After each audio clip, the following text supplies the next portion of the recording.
Welcome to episode 5 of the Betty Blackwood guitar build. My name is Craig. Remember to subscribe. We're on our way to 175 subscribers by the end of the year.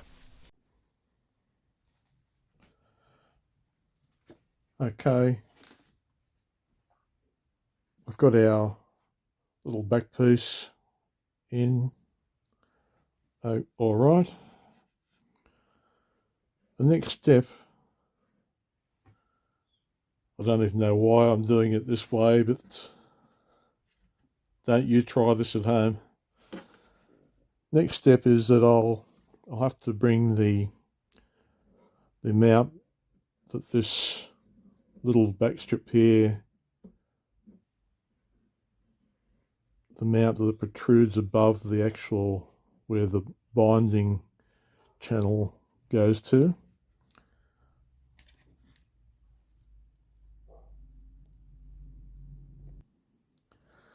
Now where this back strip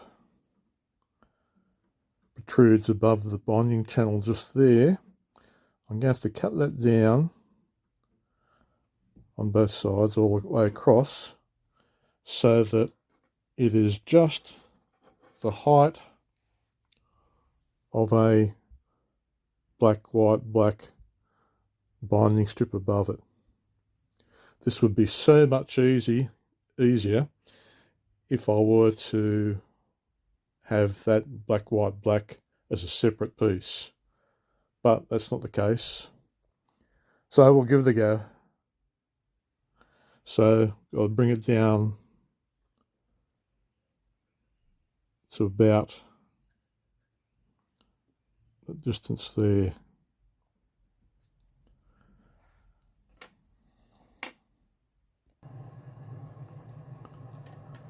So I think we've got this down to the right size now. I'll just show you I have a piece of binding here, which we can't get in focus, but this binding, I've taken away the black, white, black purfling strip off there,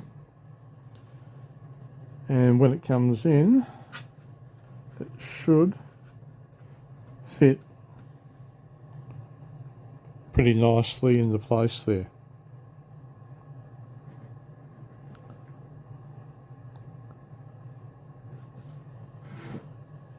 Next step though is to do this on the actual binding that we're going to be using, and hopefully it's the same dimensions, should be.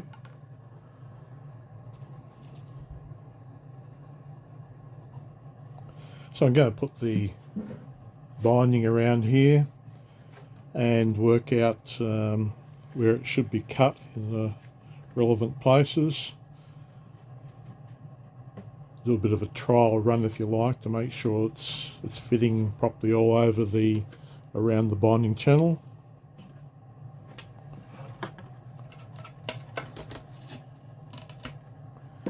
Now I normally get this section here right in the middle, do that one first,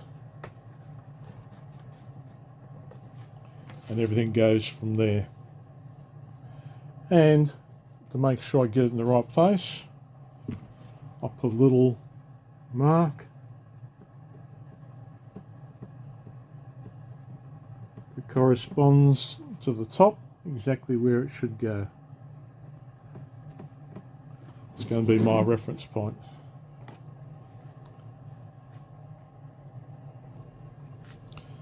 This end very easy. It's nice and taut around the whole of the edges here. I'm just going to put a mark here and say I'll cut it at that particular point there.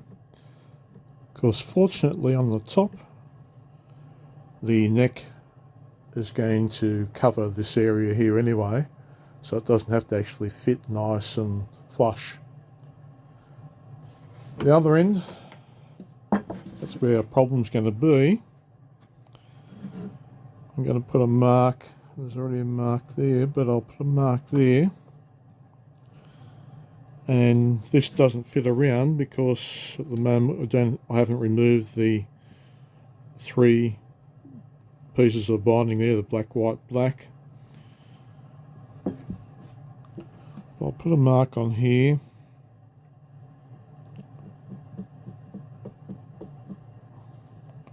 Approximately where it should go.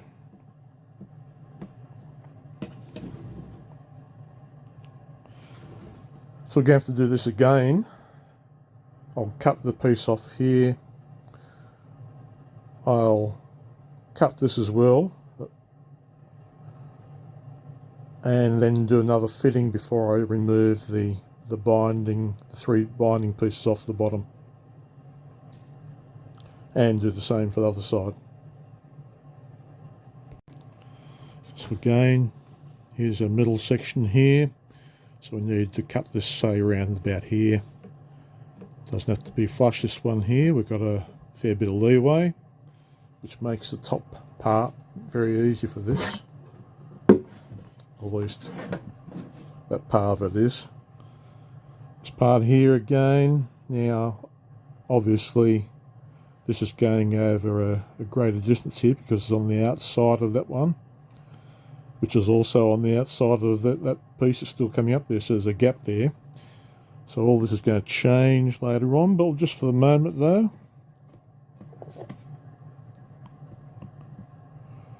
just mark roughly where these 2 come into place. Because fortunately, we can use the leeway up the other end to move this slightly, maybe a millimetre either side, backwards and forwards, to get it to match properly.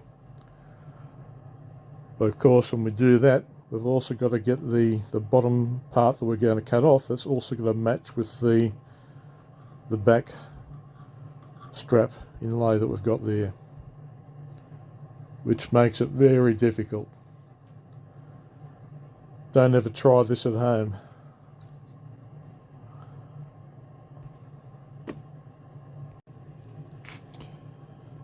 Okay, I think I've got the binding pretty close to being where it should be.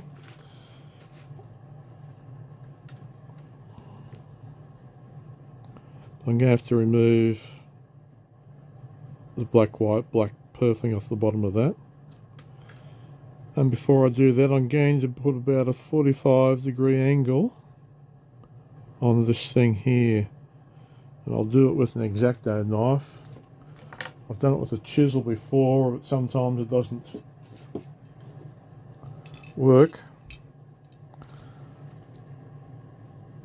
It crushes it rather than cuts it, so I'll just put a new blade on this X-Acto knife and we'll see how we go.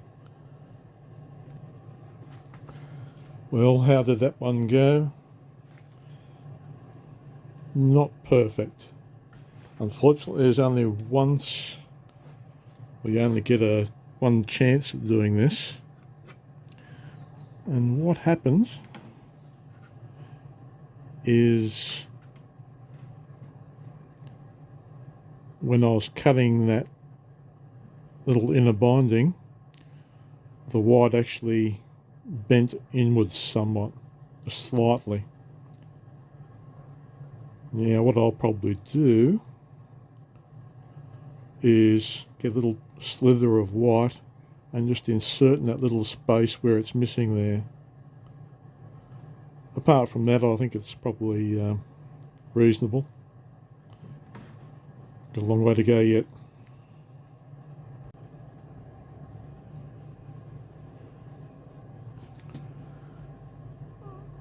Okay, the whole thing now depends on making 2 little cuts here and there.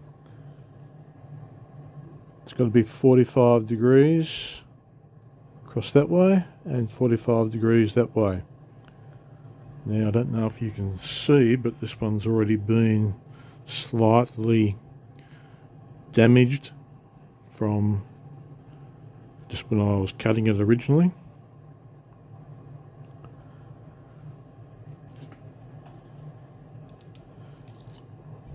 Now if I do this cut wrong, it won't look very good. It'll look as bad as the top, I suppose. But never mind, that you have to have a steady hand for this, and never mind, I can handle these sorts of pressures. I used to be a crocodile wrestler, and if you can do that, you can stand the heat of doing this.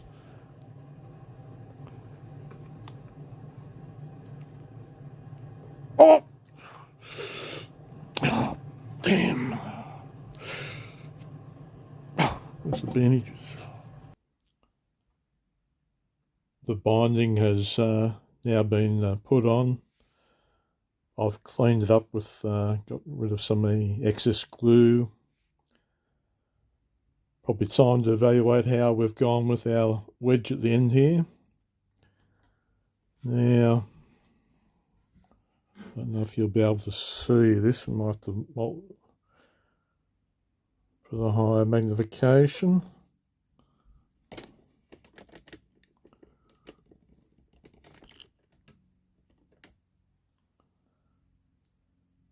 Now,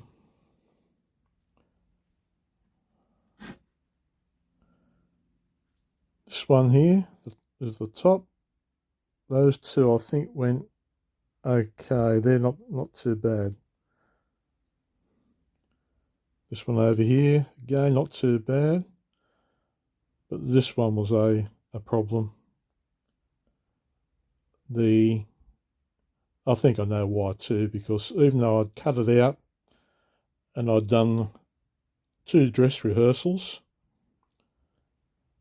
when I actually applied the glue and pushing that binding across to meet up with the other binding, I think I pushed too hard. And what's going on is the little 45-degree cut that I'd originally put in there has been, by the time it was wet with the glue, it's actually, because I forced it a little bit too much, it's actually gone right down here and past where it should have met this one here. So it's not perfect. The easiest way, of course, would have been to have simply put that black, white, black purfling separately to the maple purfling or binding. And you can easily then just change it. But this was the hard way. Gave it a go. Now,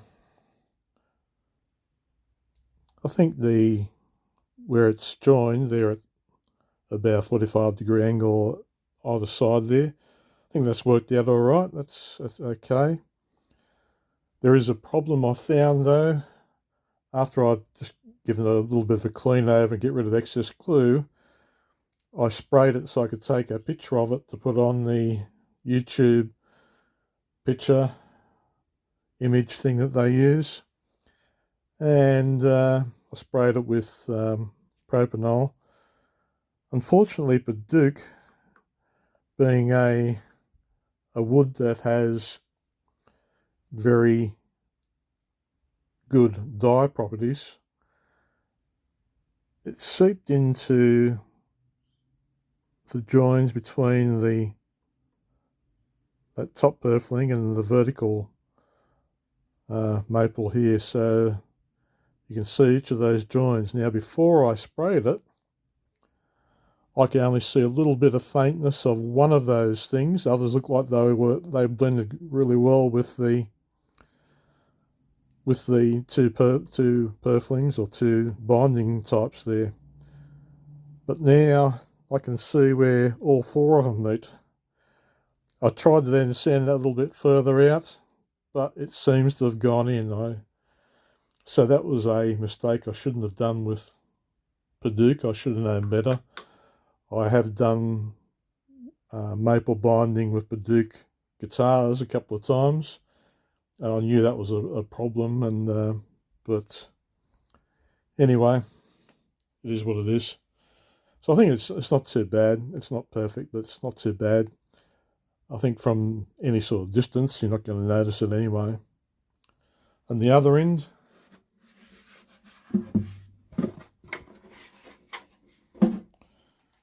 you can't see that where it's joined, so that's fine. But if you put it here, you can see where it's joined, because even though, as I said, I tried this several times beforehand, went through the whole process of taping it down. I thought I had it spot on, but you can see that these two didn't meet. And you don't quite see that when you're doing it, because you have a little bit of squeeze out from the glue, and it sort of covered it a little bit. I didn't see that these two lines were not meeting, but that's going to be covered anyway with the heel of our neck, so it's no problem. So next steps, of course, will be to sand this down to a much finer grit and do some pore filling. Then it'll be virtually ready to be sprayed, which will be not for a while yet. So I'll be looking at beginning the neck, probably the next step in this guitar's build. But I hope that you appreciate that when you buy your $20,000 or $30,000 custom guitar, handmade guitar from whatever luthier you might use, just keep in mind that quite often there's a lot of blood and sweat that goes into making these guitars. It's not all fun and games. I can attest to that. Anyway, I'll see you next time. Thanks for watching.